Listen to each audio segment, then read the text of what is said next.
Alright, hello ladies and gentlemen, welcome back to my YouTube channel. My name is Minebuster, and I am your host for today's video, and for probably most of the videos. But with that being said, welcome to my newest Scouting Grounds video. So this first video is going to be about the players that are in Scouting Grounds right now. 3 days worth of games have been completed at this point in time. So what I'm going to do is I'm going to go over what I've seen so far, the players to look out for, things like that. One of the major things that I actually want to do in this video is I want to rank the players at each position. By the way, this is not based on the players' performances coming into Scouting Grounds. This is simply their performances in Scouting Grounds itself. So, in other words, the games that we have seen so far, what we've seen, things like that, right? So, what I'm going to do right now is I'm going to go ahead and rank all of the players. So first things first, you need to see the list of the players, which is right over here. So if you take a look here, you'll see quite a few of the players over here, right? And this is all of them, actually, all 20 of them. So if you take a look, we have all the players kind of organized by position, but not by rank, so not by rank in the position. So that's what I'm going to do right now. Now, with that being said, this graphic right here is not going to change, but I'm going to talk through them, and you'll get to see just which ones I'm talking about. So first things first, of course, right now you'll see here the top lane players, right? We have 4 of them. We have Tony Top, Gibble, Rodov, and Niles. So I'm going to go from 4th to 1st and tell you where I've ranked each player, as well as, of course, why I have them there. So just a kind of brief explanation. I'm not going to go into super detailed gameplay explanation or anything, but just what I've seen so far and their performances so far. Once again, this is not based on their performances coming in or their rankings coming in. So just to kind of let you guys know that right now, so you know the players that you may have expected to be at the top of the list may not be there. And once again, this is based on 2 days worth of games, not all 3 that have happened so far. I've cut out the 3rd day because there were quite a few variables that have changed over the 3rd day, which I'm going to be making a new video for in a couple of days. So anyways, with that being said, let's just get started here. So really quickly, with the top lane, 4th place I'm going to give to Gibble here over the first 2 days. For anybody that's been watching the games, you would know that Gibble hasn't exactly been performing very, very well. I don't quite know what to say for this. Even in some of the winning matchups, of course, he's being given the weak side more often than not, being forced to play tanks and things like that. I mean, that has quite a bit to do with the team that's around him and how they're playing. But overall, what I like to say here is that Gibble he doesn't quite know how to be positioned a lot of the time, and that's a big deal with top laner, especially if you're playing tanks, and you need to be positioned properly for team fights and things like that. So as a result, I can't really give Gibble anything above 4th place here. I think a lot of the other top laners do that much better than him, and as such, he is not going to be anything above 4th. So if you move on now, we get down to our 3rd place, which I'm actually going to give to most likely Niles here, actually. So just based on the first 2 days of gameplay, Niles has shown that he's very solid in the top lane, knows how to position, he knows how to get stuff done around the map. The one very good game that we saw out of Niles came through his Rise game, I believe, the one where he played Rise and he just kind of dominated the side lanes. I believe they lost that game anyways, but with that being said, I do still think that Niles is performing fairly well. Not as well as I would have wanted him to, though. So I still need to see quite a bit come out of him. I know he's more than capable of it. So just for the time being, provisional position, I'm going to put him into 3rd place right now for the top lane players. In 2nd place, I have Rodov.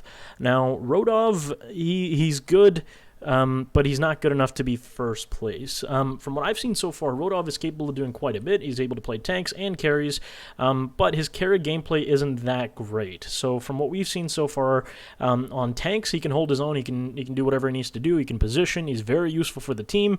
I mean, NXI does make Rodov look fairly good as well, so honestly, there is that factor there too.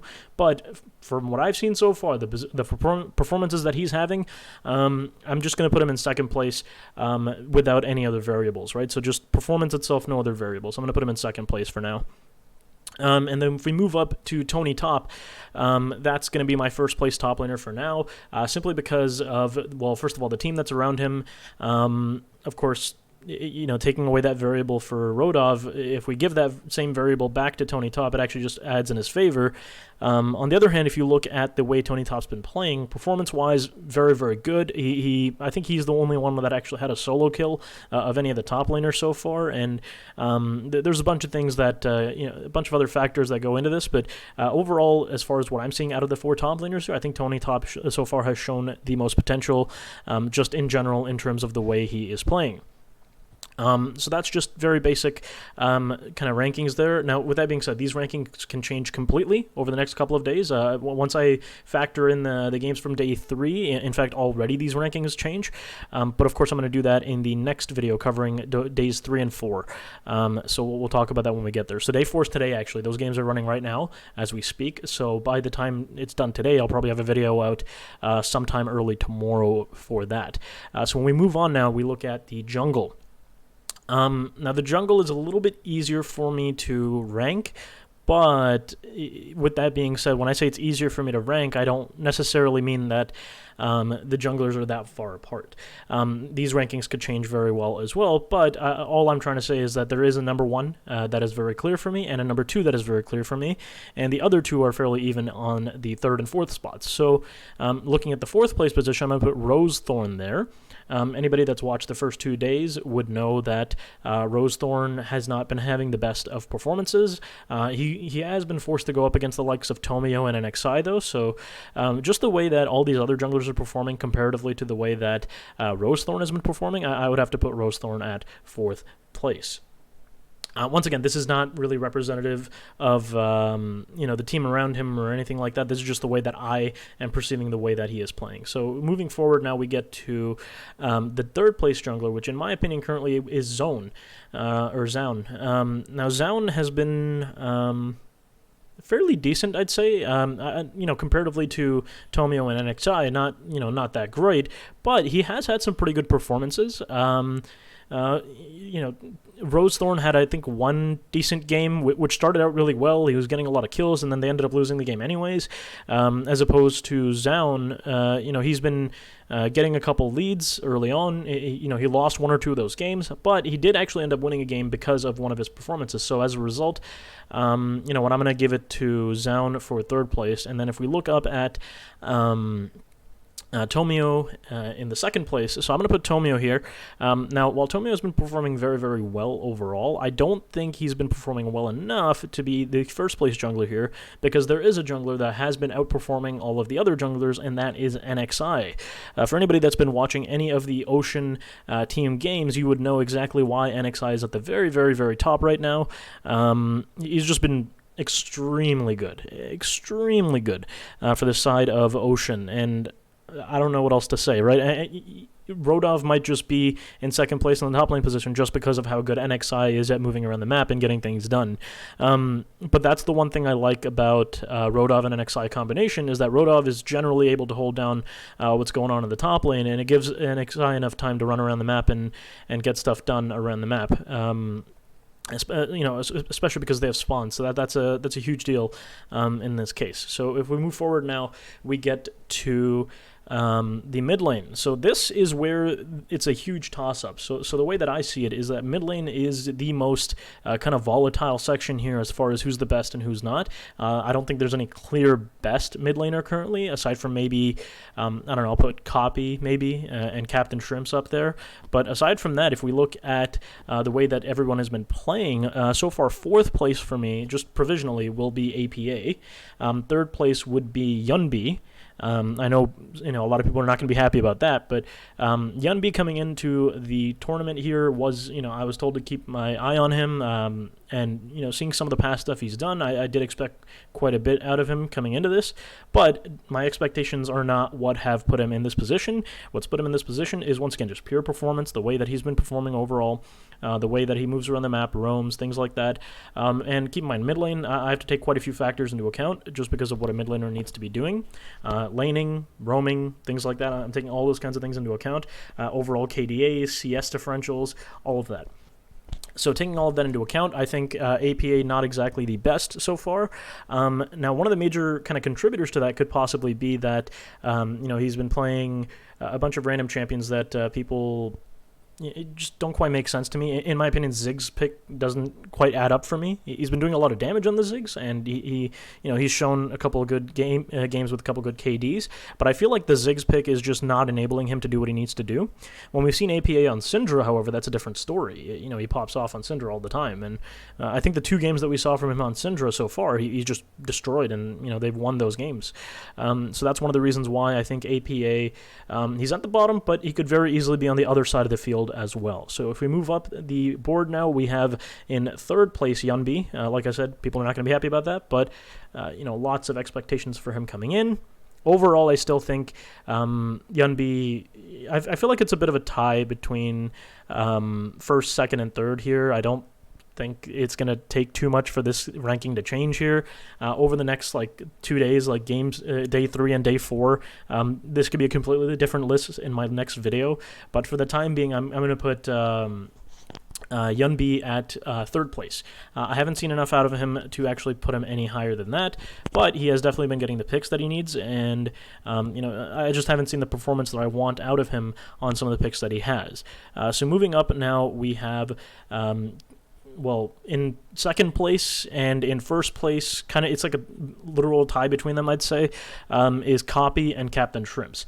Now, I know a lot of people are probably thinking, right, why is Captain Shrimps all the way up here, in this part of the list? Yes, his team has not been performing that well, but I'm not factoring in team. I'm only factoring in mainly, individual performance. So right now, Captain Shrimps, from the way that I see it, even with his team losing the way they are, I still see Captain Shrimps making quite a few plays that are noteworthy. You put Captain Shrimps on one of these other teams, it might actually be a bit of a different story, in my opinion. So, yeah, I'm going to put him up at 2nd place right now, or 2nd or 1st, depending on how the next 2 days go. But yeah, for me, it's a toss-up between Captain Shrimps and Copy for 1st and 2nd. So I'm just going to give them both provisional 1st place for the time being. But yeah, basically Copy overall is the better kind of laning mid laner, I would say.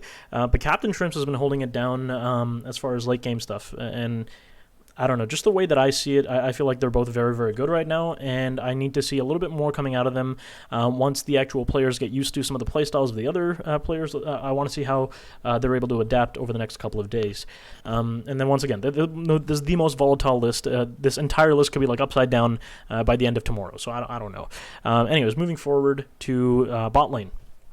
So when we talk about bot lane, just a couple of initial thoughts going into this conversation here.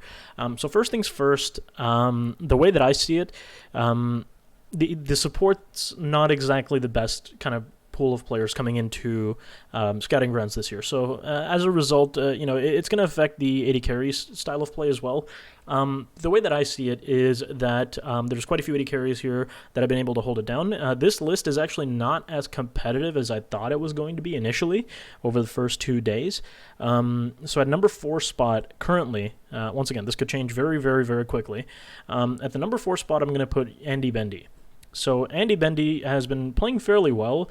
I think one of the major contributors to why he's in the 4th spot is actually going to be that he's been put on Karthus twice, I think now.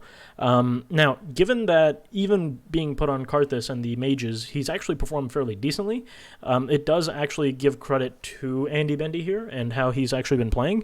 But I still don't think he's been playing well enough, to be put above Yon or Spawn or Shoryu. So I'm going to have to put Andy Bendy in 4th. Now, with that being said, I feel like he is still fairly competitive with the 3rd place pick that I have here, which is Yon.